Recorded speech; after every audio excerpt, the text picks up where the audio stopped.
Bonsoir, joyeux Noël à tous, bienvenue. Voici les titres de votre journal. Les avions décollent enfin de Roissy après 3 jours de désordre et une nouvelle nuit passée dans l'aérogare pour des centaines de passagers.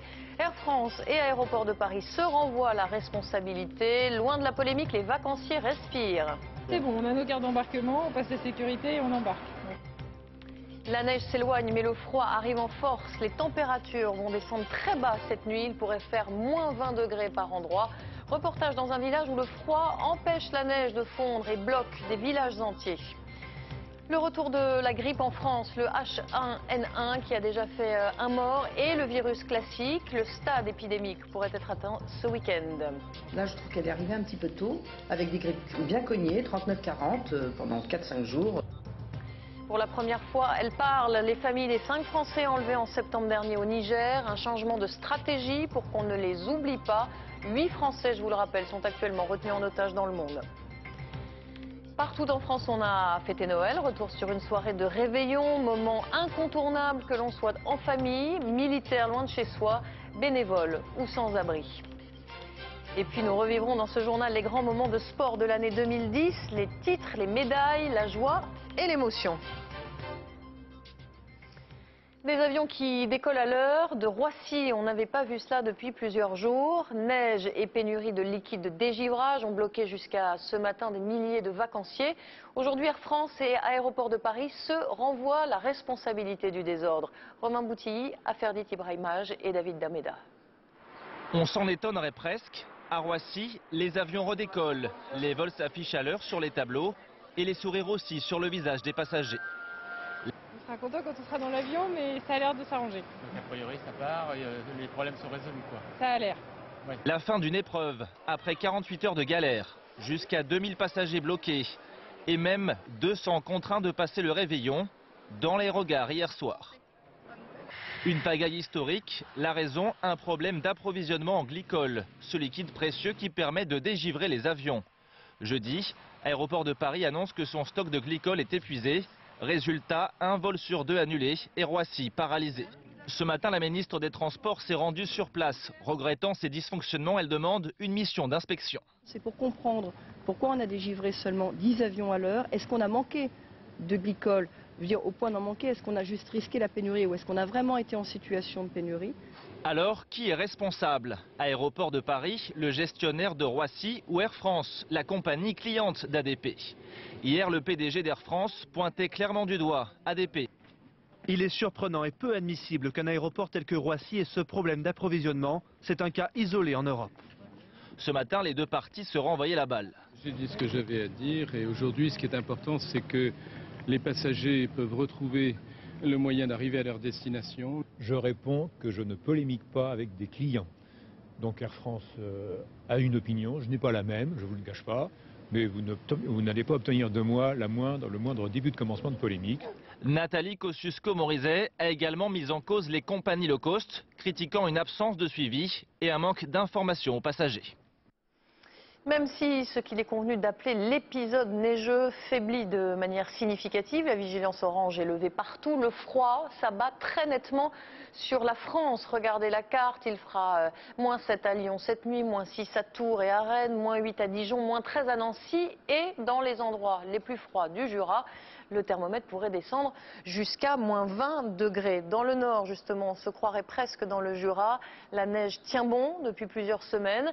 Certaines routes secondaires sont toujours impraticables et certains villages, comme Roquigny, dans le Pas-de-Calais, toujours coupés du monde. Reportage Denis Guérin et Patrick Wurstborn. Coincés à 2 km de chez eux, au pied de ce qui s'appelle en temps normal une route départementale. On est bloqué depuis hier soir. On a passé les réveillons dans la voiture. Faut le faire. Impossible de rentrer chez vous. Voilà, impossible. Et là, on essaie de rentrer pour donner les cadeaux aux enfants, mais on n'arrive pas. La neige puis le vent ont formé des congères qui ont totalement recouvert les routes qui mènent au village. Seule solution pour s'y rendre ou en sortir, la marche à pied. Nous ne sommes ni dans le Jura ni dans les Vosges, mais à Roquigny, Pas-de-Calais, 285 habitants presque coupés du monde depuis 48 heures. D'où la mauvaise surprise pour Melvin et Fabrice. Le Père Noël n'a même pas pu venir jusqu'à eux. Ce matin, quand je me suis levée, j'ai été voir le sapin, mais il n'y avait rien. Pas de cadeau. Non, rien du tout. C'est tout le village qui attend les déneigeuses. Madame le maire scrute l'horizon, mais ne voit rien venir. Quoi faire? Dans ces cas-là, quoi faire? On a beau m'appeler, me dire qu'on passe pas, moi je peux pas faire mieux. Hein. Si on vient pas nous aider pour dépanner, moi je peux pas y aller non plus. Hein. Elle-même est bien embêtée. Tout est prêt pour son repas de Noël, manque simplement les convives. Il est 15 h quand la bonne nouvelle se fait enfin entendre. Cet agriculteur travaille pour le Conseil général en charge du déneigement des routes secondaires. Pas de réveillon, pas de repas de Noël, il a passé plus de 40 heures au volant de son tracteur depuis 2 jours. On a beau être des véhicules DDE, des cultivateurs, des entrepreneurs, on fait le maximum de ce qu'on peut, mais on ne peut pas aller au-dessus de nos moyens. Hein. Je vais repasser une deuxième fois et je vais revenir une troisième fois. Ah bah c'est notre Messie. Ne pas se réjouir trop vite cependant, il faudra du temps avant de rendre les routes praticables. Ce soir, Rocquigny est sorti de son isolement, mais ses relations avec le monde extérieur sont encore très fragiles.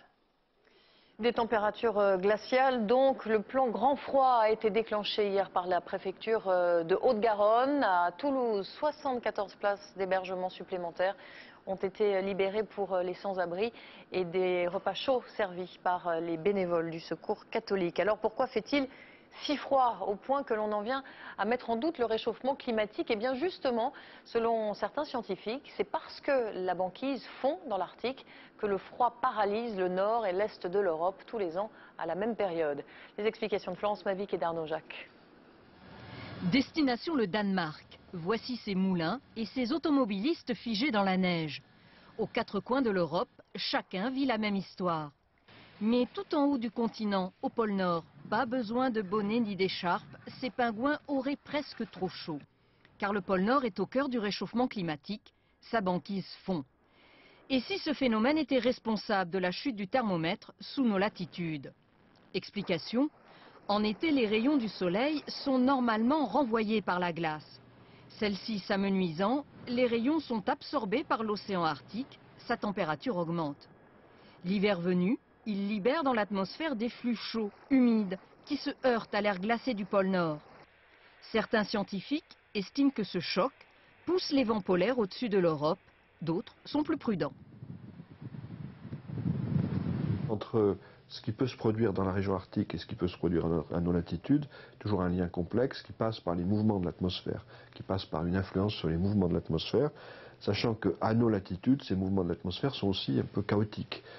Les scientifiques soulignent d'ailleurs que les hivers froids ne reflètent pas la tendance globale de la planète.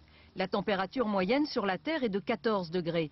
Cette dernière décennie, elle a augmenté de 0,43 degrés et 2010 devrait être la 3e année la plus chaude depuis 1850.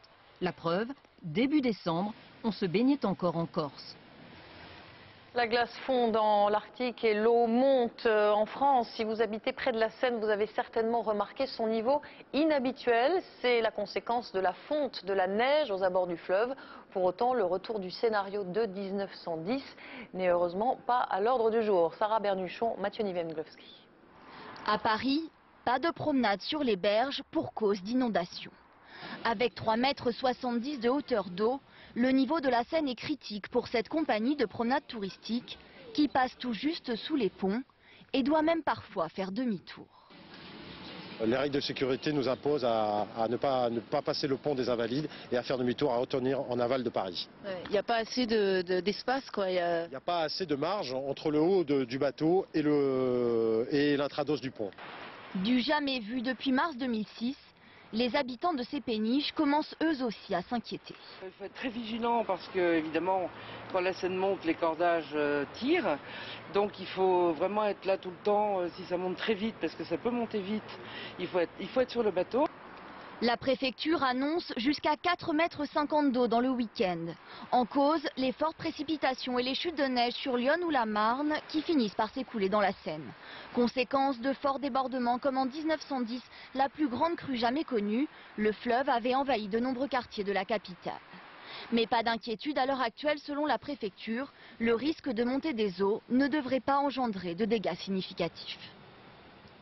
Attention, la grippe est de retour en France. Le virus H1N1 circule à nouveau. Il a déjà fait au moins une victime et depuis quelques jours, on constate une augmentation des cas de grippe dite classique, à tel point que l'on frôle le stade épidémique ce week-end. Amira Swilem, Florian Lemoyle et Agnès Monteux. Mal à la tête? Le nez coule beaucoup. Pas essoufflé? Forte fièvre, maux de tête, la grippe est de retour. Ce médecin généraliste en diagnostique tous les jours. Ça fait 2-3 semaines que j'ai vu des grippes arriver. Contrairement à d'habitude où souvent on ne les voit pas avant février-mars, là je trouve qu'elle est arrivée un petit peu tôt, avec des grippes bien cognées, 39-40 pendant 4-5 jours. Avec 167 cas pour 100 000 habitants, nous frôlons même les 171 cas qui sonnent le début de l'épidémie. Les régions les plus touchées sont celles du nord du pays, ici en rouge. Mais avec les vacances, l'épidémie pourrait être légèrement retardée. Ça ne va pas continuer à monter tant que les écoles sont fermées, et puis ça devrait redémarrer à la rentrée. Et donc nos prévisions, c'est que ce fameux seuil épidémique devrait être franchi d'ici 2-3 semaines. Pour limiter l'épidémie, se laver les mains régulièrement et surtout se faire vacciner. Un vaccin efficace contre les deux souches dominantes de la grippe et le virus H1N1. Une vaccination contre la grippe A qui inquiète toujours une partie de la population. Chez moi, j'ai constaté à peu près 5 à 10% en moins de vaccination. Selon le dernier bulletin de l'INVS, 2 personnes sont mortes en France de la grippe, dont une du H1N1. Pour ce spécialiste, la vigilance s'impose. On s'aperçoit que le virus pandémique de l'année dernière est quand même beaucoup plus calme cette année, il est moins agressif, mais il est encore capable de provoquer des cas très sévères et voire mortels, donc il faut que les gens qui ont des facteurs de risque soient bien vaccinés. L'épidémie a déjà touché la Grande-Bretagne. 27 personnes sont mortes de la grippe, dont 24 du H1N1. En Côte d'Ivoire, après l'ONU, les États-Unis et l'Union européenne, ce sont maintenant les dirigeants d'Afrique de l'Ouest qui haussent le ton face à Laurent Gbagbo. Ils menacent de déloger par la force le président autoproclamé. Loïc Delamornay, bonsoir. Vous êtes notre envoyé spécial à Abidjan. Alors, l'Afrique qui entre dans le jeu, c'est un tournant diplomatique ? Effectivement, Marie, sans doute un tournant, et en tout cas, l'étau se resserre autour de Laurent Gbagbo. Effectivement, aujourd'hui, c'est la CEDEAO qui hausse le ton. La CEDEAO, c'est la communauté des États d'Afrique de l'Ouest. C'est une institution très importante, car c'est elle qui, notamment à travers sa banque centrale, frappe et imprime la monnaie ivoirienne, le fameux franc CFA, dont voici un billet. Eh bien, cette CEDEAO, aujourd'hui, elle a annoncé qu'elle ne reconnaissait plus que la signature d'Alassane Ouattara pour tous les comptes publics ivoiriens. Et cette signature, cela signifie qu'Alassane Ouattara, même retranché dans son hôtel, pourra régner sur une grande partie des finances publiques de la Côte d'Ivoire. La CEDEAO est même allée encore plus loin, puisqu'effectivement, elle a menacé de recourir à la force pour déloger Laurent Gbagbo du pouvoir.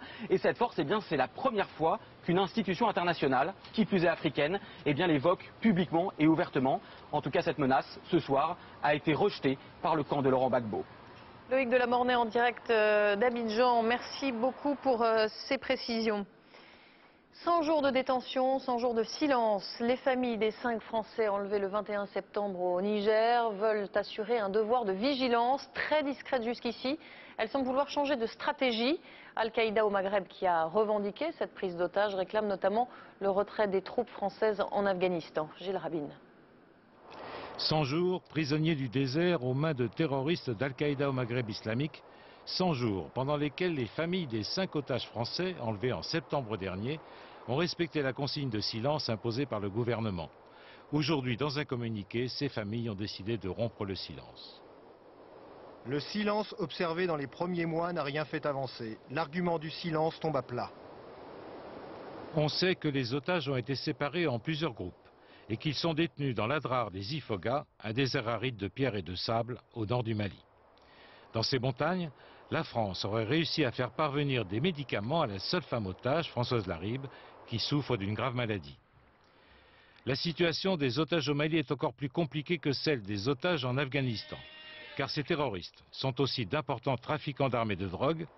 Les prises d'otages leur servent à acheter des protections auprès des tribus touaregs et à financer leur trafic. S'agit-il de terrorisme ou de raquettes, ou des deux à la fois? Avec qui négocier? Sur quoi? La France n'a toujours pas reçu d'exigence précise. Et je rappelle que 8 Françaises sont actuellement otages à l'étranger, parmi eux Hervé Guéquière et Stéphane Taponnier. Cela fait 361 jours que nos 2 confrères et leurs 3 accompagnateurs sont retenus en Afghanistan. Nous pensons à eux et à leurs proches, bien entendu. En Afghanistan, où sont déployés actuellement près de 4000 soldats français, autant d'hommes et de femmes qui passent Noël loin de leur famille. Le ministre de la Défense, Alain Juppé, s'est rendu sur place pour la première fois depuis sa nomination. Gérard Grisbeck et Mathias Second sont nos envoyés spéciaux. Le Père Noël afghan lui a apporté un tapis. Dire que le champagne a coulé à flot, ce serait exagéré. Et ce n'est pas le genre de la maison, mais tout de même, avec une pensée pour les familles. Pour nous, c'est dur, mais c'est encore plus dur pour nos femmes qui restent en France avec les enfants. Donc, si tu me vois, chérie, je t'aime. Et puis, bon courage, parce que c'est pas facile, toute seule. Mes enfants me manquent, mon épouse me manque. Mais on est là, on est bien content d'être là aussi pour la mission qu'on a en cours. Ces soldats sont aussi là pour la libération des otages de France 3, détenus pas très loin d'ici. Alors le ministre cherche à rassurer leurs familles. Nous continuons à travailler aussi activement que nous le pouvons pour leur libération. Je ne veux pas susciter de faux espoirs et donner de calendrier, mais les choses se poursuivent dans la bonne direction. C'est vous qui avez assuré le transport. Dernière inspection de la base avant la nuit et dernière tentative pour essayer de comprendre la dure vie du fantassin. Au terme de sa première journée en Afghanistan, Alain Juppé a pu vérifier sur place que l'armée française possédait un bon équipement. Mais est-ce suffisant pour gagner la guerre? Ça, c'est une autre histoire. C'est sous la pluie que le pape a délivré ce matin son traditionnel message de Noël, bénédiction Urbi et Orbi à la ville et au monde, depuis le balcon de la basilique Saint-Pierre à Rome et devant les caméras du monde entier. Benoît XVI a appelé à la solidarité avec les communautés chrétiennes persécutées. On l'écoute. Que l'amour de Dieu donne persévérance à toutes les communautés chrétiennes qui souffrent de discrimination et de persécution et inspire les responsables politiques et religieux à s'engager pour le plein respect de la liberté religieuse de tous. Alors ce sont plus d'1 milliard de catholiques qui ont célébré Noël dans le monde, notamment en Asie, où l'essor de l'Église est assez récent dans l'histoire, mais grandissant. Au Vietnam, pays traditionnellement bouddhiste, les chrétiens sont 8 millions. Après avoir été victimes de la répression communiste, ils font désormais partie intégrante du paysage religieux. C'est le grand format de cette édition. Il est signé de nos correspondants Alain de Chalvron et Sylvain Guillaume. Route numéro 1 qui relie Hanoï à Saïgon. Nous sommes encore tout près de la capitale, une cinquantaine de kilomètres à peine. Entre 2 affiches révolutionnaires, l'œil est attiré par quelque chose de bien peu marxiste. Des clochers dans tous les villages. Des églises par dizaines, petites ou grandes.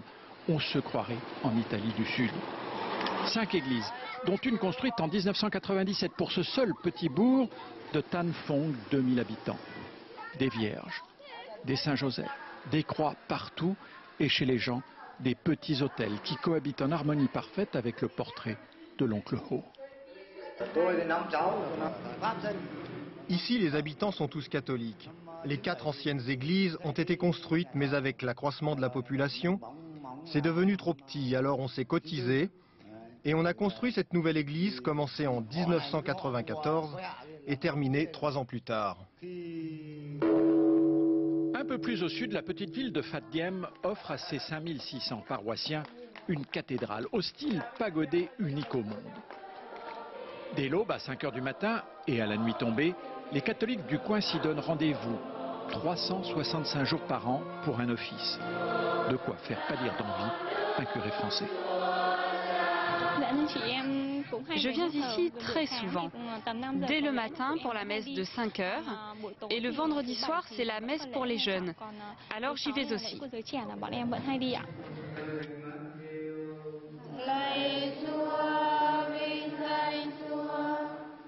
Après avoir longtemps réprimé les catholiques, le gouvernement de Hanoï les tolère. Désormais, des contentieux subsistent, notamment sur des propriétés immobilières. Mais un dialogue informel s'est établi avec le Vatican et l'Église vietnamienne est considérée comme une des plus dynamiques au monde. Au point même d'irriter la religion dominante, le bouddhisme, d'où ce chantier gigantesque non loin de Phat Diem. Ce sera la plus grande pagode du pays. Linh est une terre sacrée pour nous bouddhistes. C'était l'ancienne capitale du Vietnam. Volonté immédiate des catholiques de calmer le jeu. Au Vietnam, qu'on soit bouddhiste ou catholique, on a la même notion de ce que nous appelons ici le ciel, qui est proche de nous tous et bienveillant. Un ciel, une terre, un peuple. On est bien loin de la guerre des religions au Vietnam, une compétition tout au plus pour des âmes à gagner, perdus que sont les Vietnamiens entre slogans révolutionnaires et une économie de plus en plus capitaliste. Il est 20h18 à suivre dans votre journal. Partout en France, on a fêté Noël. Nos équipes ont passé le réveillon d'hier soir dans des familles et auprès des sans-abri. En sport, nous allons revenir sur une année d'exploits français. Natation, athlétisme, olympisme, des médailles, des larmes de joie et des sourires. Et puis un fil à la patte à la comédie française, la démesure et le génie de Feydeau dans une mise en scène moderne et drôle. Mais d'abord, ils ont passé leur premier Noël en France. 2 Haïtiens arrivés cette semaine de Port-au-Prince, à peine installés dans leur famille d'adoption. Nous avons voulu les rencontrer à Lyon et à Dax. Loubna Anaki, Damien Gérol avec nos bureaux en région. Depuis 4 jours, ils sont inséparables. Après 2 ans de procédure pour l'adoption, Pascal de Barros et le petit Baïdo sont enfin réunis. Le petit Haïtien est arrivé mercredi. Aujourd'hui, il fête non seulement son premier Noël, mais aussi son anniversaire avec sa nouvelle maman. Son premier anniversaire, ça fait 2 ans que je l'espère et j'y croyais plus, je pensais pas qu'il serait là pour Noël. Encore intimidé, Baïdo découvre une nouvelle maison, une nouvelle famille, des cousins. Il est meilleur celui de maman. Hein? Tout est là, il est là, maintenant il est avec nous. C'est le petit chouchou. Daïdo découvre son premier cadeau. Pour Daïdo, le pronom? Sidonie découvre la neige. Elle était à 26 degrés il y a 48 heures et là on est à -5. Et -10 la nuit prochaine. À 20 mois, Sidonie ne quitte plus sa nouvelle sœur Lily Rose, elle aussi née en Haïti. Delphine Rivière, elle, a encore du mal à réaliser son bonheur. Là finalement, au pied du sapin, on se dit ça y est. Là, ça y est, c'est fini. Maintenant, l'aventure, toutes les 3 commence. La nouvelle vie commence. Une nouvelle vie à 8000 km d'Haïti, avec des notes d'espoir en ce jour de Noël. Et oui, Noël, fête universelle. Si tout le monde l'a célébré, tout le monde n'a pas réveillonné de la même façon. Nos équipes étaient un peu partout en France, auprès des sans-abri et des bénévoles, dans des familles nombreuses, vous allez voir, et à l'ouverture des cadeaux ce matin. Amira Swilem, Alexandre Moncaillot et Johan Nertombe. Au cadeau. Cette course au trésor, ils l'ont attendu toute l'année. Un paquet à trouver, un emballage à déchirer et le rêve devient réalité. Merci, excellent cadeau et remercie. Merci Père Noël. Voiture pour les garçons, poupée pour les filles, le féminisme attendra. Noël, une fête ancestrale que ces villageois de la Marne ont passée en partie à la bougie. Aucune nostalgie, juste une panne de courant. Moi j'ai qu'un seul cadeau. Le Père Noël va passer quand même? Bon, on espère qu'il n'y ait pas d'accident. Qui dit Noël, dit réunion de famille. Et pour Mémé Grandin, du côté de Rennes, c'est carrément la haie d'honneur. Enfants, petits-enfants, arrière-petits-enfants, plus de 100 personnes en tout. D'autres, leur grande famille, l'ont choisie, celle de la solidarité au musée des Arts Forains. 200 personnes sans abri ont festoyé avec quelques 150 bénévoles. J'ai l'intention de revenir l'année prochaine en tant que bénévole. J'aimerais bien. Et je suis vraiment surpris, quoi, de voir tout ce monde-là, de voir cet investissement aussi. Cette soirée pleine de chaleur, chacun en a profité jusqu'à la dernière seconde, avec le rêve secret de trouver un chez-soi où passer le prochain Noël. Le 29 avril prochain, les caméras du monde entier et celles de France 2 aussi seront braquées sur l'abbaye de Westminster à Londres, où le prince William épousera sa promise, Kate Middleton. À cette occasion, une pièce de monnaie à leur effigie a été éditée Problème, la future reine n'y est pas à son avantage. Samasoula, Nicolas Aymon. Le cadeau de Noël de William et Kate aux Britanniques, leurs 2 premières photos officielles. Les clichés ont ravi les inconditionnels. On ne peut pas en dire autant de la pièce de monnaie à leur effigie émise par Buckingham. Le couple princier est à peine reconnaissable. Les sujets de Sa Majesté sont un peu perplexes. Vous êtes sérieuse? C'est vraiment eux? Je pense que Kate est trop grosse là-dessus. Elle n'a pas du tout l'air en bonne santé. Et le prince William, il a plus de cheveux qu'en réalité. Ça ne ressemble pas du tout à William. Ils ont l'air beaucoup plus vieux. Kate trop joufflue, William peu gracieux, le concepteur est bien embarrassé. Sur le côté pile de la pièce, la reine Elisabeth est bien mieux réussie. Normal, le moule était déjà prêt. C'est cette photo qui était censée servir de modèle. Le visage de Kate est un petit peu trop bouffi sur les joues, mais si le dessinateur avait eu une semaine de plus, j'aurais pu faire quelque chose de beaucoup mieux. Explication, excuse, rien n'y fait. Le Gotha monarchique est furieux. C'est une honte. Ils sont tous les deux magnifiques et très photogéniques. Comment ils ont pu faire un tel raté? Un loupé que Kate et William se sont bien sûr gardés de commenter. Leur long apprentissage royal ne fait que commencer. L'institution qui frappe la monnaie royale a fait savoir qu'elle n'avait pas l'intention de modifier le dessin. La reine l'avait approuvé et on ne revient pas sur une décision de Sa Majesté. C'est une annus horribilis qui s'achève pour l'équipe de France de football. C'est pourquoi en cette fin d'année, nous avons choisi de revenir sur les exploits sportifs des Français, les succès, les coupes et les médailles des Jeux de Vancouver au championnat de natation et d'athlétisme. Retour sur 12 mois de triomphe tricolore avec Manuel Tissier et Olivier Magic Sauveur. Ces visages sont devenus des figures. En 2010, le sport français a triomphé sur presque tous les terrains. Un feu d'artifice de bleu, blanc et rouge. À 23 ans, Jason Lamy-Chapuis explose à Vancouver. Médaille d'or du combiné nordique, il est l'incontestable héros tricolore des Jeux d'hiver. En 17 jours de compétition, les Bleus vont rapporter 11 médailles et des valises d'émotions. Dans ce domaine, le biathlon aura beaucoup donné. Avec 6 podiums et la belle histoire de Vincent Jay et Marie-Laure Brunet, couple à la ville et quadruple médaillé à la neige. Je pense qu'il n'y a pas beaucoup de couples en France ou au monde qui ont fait ça le même jour et je suis vraiment heureux. L'été venu, la France crie toujours victoire. Qui est toujours dans le coup, Myriam! C'est pas vrai, les champions! Sur la piste de Barcelone, Myriam Soumaré crée la surprise sur 200 mètres. Allez, Christophe Montpellier, mon garçon! Oui, tu vas le faire! Tu vas le faire! Et Christophe Lemaître écrase la concurrence. 3 titres pour le sprinter de 20 ans. En tout, 18 médailles, record historique. Un mois après la Coupe du Monde de foot et le fiasco français, une autre idée du sport et des sportifs. Et aujourd'hui, je courais pas que pour moi, je courais pour le maillot de l'équipe de France. Grosse chaleur à Budapest. Ça va, encore un petit peu sur le petit nuage là, donc... C'est Nicolas Sarkozy, monsieur le président de la République. Camille Lacour a pris le pouvoir. Le nageur au sourire étincelant décroche 3 titres européens. Il devient le chef de file médiatique d'une natation tricolore au Zénith. Avec Alain Bernard, roi du 100 mètres. 21 médailles. La France domine le continent et s'attaquera à la planète l'été prochain. Loin au-dessus de la concurrence, l'équipe de France de handball est championne d'Europe. Et elle affole les statistiques. Titres olympiques et mondiaux en poche, un enchaînement de costauds. Intraitable face aux Anglais. Le 15 de France empoche un 9e grand chelem dans le tournoi des 6 nations.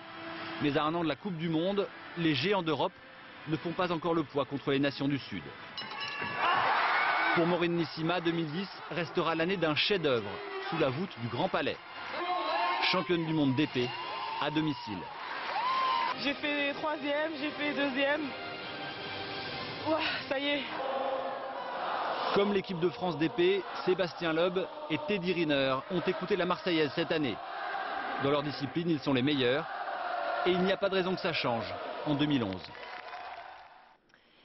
Et à noter demain dans Stade 2 à 17h30, grande rétrospective sportive de l'année qui s'achève. Donc les plus belles images commentées par des invités prestigieux, notamment Camille Lacour qu'on vient de voir, Raphaël Nadal et Christophe Lemaître. Feydeau à la Comédie Française, l'affiche semble classique, mais à y regarder de plus près, c'est une douce folie qui envahit la salle Richelieu jusqu'en juin prochain. Avec un fil à la patte, l'ex des chiens, Jérôme Deschamps, se prend au jeu du vaudeville et signe une mise en scène brillante. Sophie Joux, Philippe Jasselin. Oh, excusez-moi. C'est la Comédie Française qui m'appelle, je ne sais pas ce qu'elle me veut.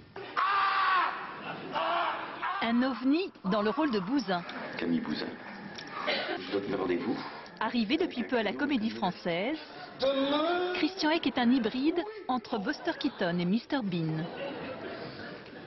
Général Irigois. Général. Ce fil à la patte, un hommage de Jérôme Deschamps à la version Hirsch-Charon de son enfance. Mais avec la frénésie d'aujourd'hui. Dans cette salle, j'ai ri, vous ne pouvez pas imaginer à quel point. Et j'étais obligé de quitter la salle et de revenir quelquefois ou plus tard. Et je voyais les pièces en plusieurs fois parce que tellement je m'amusais. Et la maternité, qu'est-ce que tu en fais? Ah oui, la maternité, ça c'est gentil, mais qu'est-ce que le mari a à faire là-dedans? Autre fou furieux, Guillaume Gallienne, dans un rôle hilarant de gouvernante anglaise. J'ai pris mon téléphone, j'ai appelé Jérôme, j'ai dit « Jérôme, it's Miss Betting on the phone ». Il me dit yes, yes. Je dis « Stop giving the part to anyone else, it's me for God's sake ». Il me dit « But yes, of course, why not ». Derrière les portes qui claquent, Feydeau dézingue le bourgeois d'hier et d'aujourd'hui. Les femmes n'existent que par leur dot, les hommes s'enferrent dans de pitoyables pantalonnades. Que tu es beau comme ça! Je suis la seule sauvable, moi, de l'affaire. Les autres, c'est tous des ordures. Elle est très amoureuse. Non! C'est trop! Ne lui dis pas que je monte! Non! Et la vie a des allures de vaudeville, dont le sens se dérobe à chaque pas.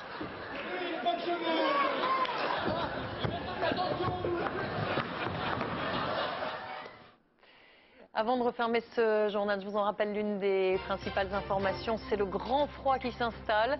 Les températures vont descendre très bas cette nuit. Il pourrait faire jusqu'à moins 20 degrés par endroit. Et on fait le point bien sûr complet sur la météo dans un instant avec Isabelle Martinet. 20h35. Divertissement, qui est le meilleur téléspectateur de France 2? C'est Patrick Sabatier qui vous donnera la réponse. Je vous souhaite une très bonne soirée. Au nom de la rédaction de France 2, je vous souhaite à nouveau un très joyeux Noël. Merci de votre attention. À demain, 13h et 20h.